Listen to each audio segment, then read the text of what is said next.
Ryan's story. The Harwick branch line had done wonders to Ryan.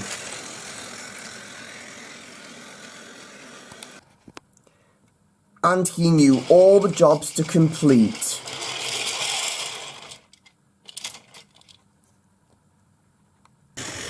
And what he always loved the most was coasting down hills and bends on Harwick.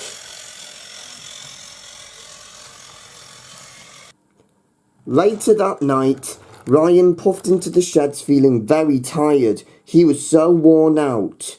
Just then,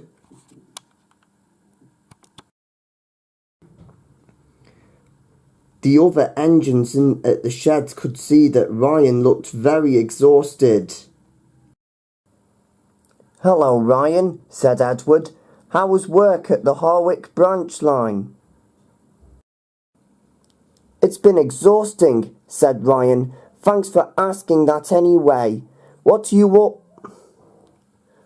all doing here at the sheds anyway?" he asked.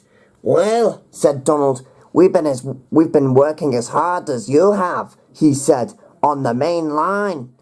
"Yeah," said Edward. "We had to do a lot of shunting today," he said.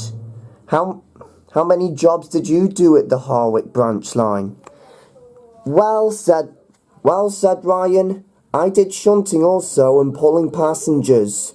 "That was great," said Boko. "I guess it wasn't like that in your old line."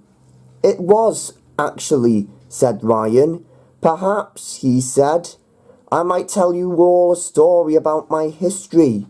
The engines looked forward to a very good story. "Tell us," said Henry eagerly. "All right," said Ryan, and then Ryan told the other engines all about his history. It started many years since before Ryan was saved by the Fat Controller on the other railway. It had been a busy time at the Great Northern Railway, and there was lots of passengers to take or goods to pull.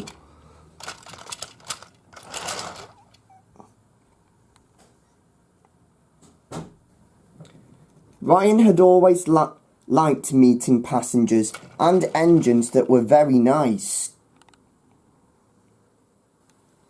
But there were some who will give him a fright by blowing the loudest whistles and blow steam at him, and that was what Ryan did not like. One day, Ryan was taking on passengers when two diesels approached him in separate lines. They didn't look very friendly at all. "Hello," said the other diesel. "You must be a steam engine. It will only be a matter of time until your railway extinguishes all steam." "What do you mean?" asked Ryan. "You see," said the diesel next to him, "we diesels are even more powerful than you steam locomotives."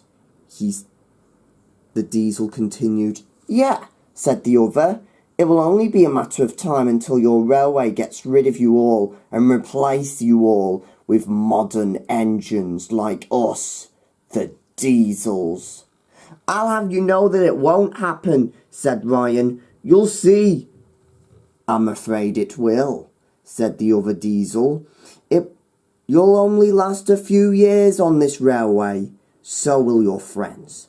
Mark my words." And the diesels trundled sniggeredly away. Ryan was furious. Then, until he heard the guard's whistle blew and he had to steam out of the station.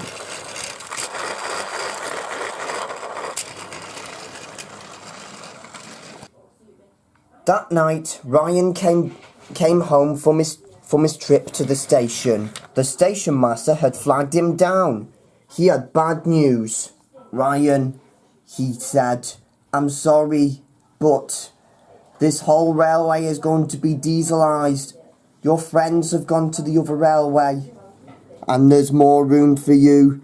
I'm sorry, Ryan, but you're going to be scrapped. Ryan felt sad.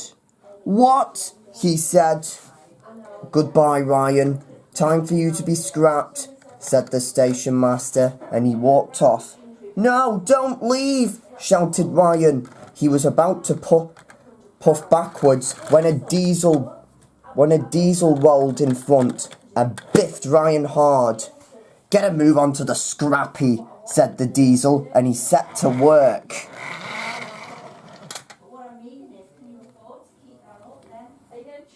Days turned into weeks, and the diesel shunted Ryan into a forgotten siding where he could join all his friends. The diesel sniggered away, leaving Ryan to rust. Poor Ryan had no steam left.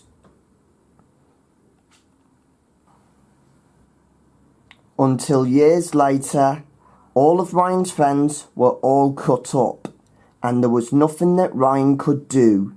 He sat there miserably every night, every morning, every month, week, and year, watching all of his friends get cut up, and he was the only engine left.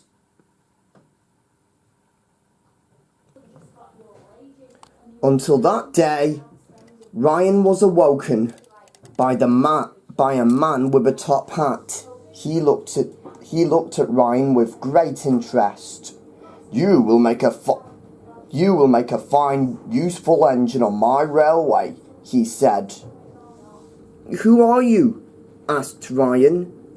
I'm Sir Topham Hatt, he said, but they call me the Fat Controller. I'm here because I've come to buy you, and I'm getting you out of here, he said. Ryan was so happy that he couldn't believe what he had heard. At last he was ready for home. Can we go, sir? Asked Ryan. Not yet, he said. I'll make a deal with the scrap manager, and he will buy you.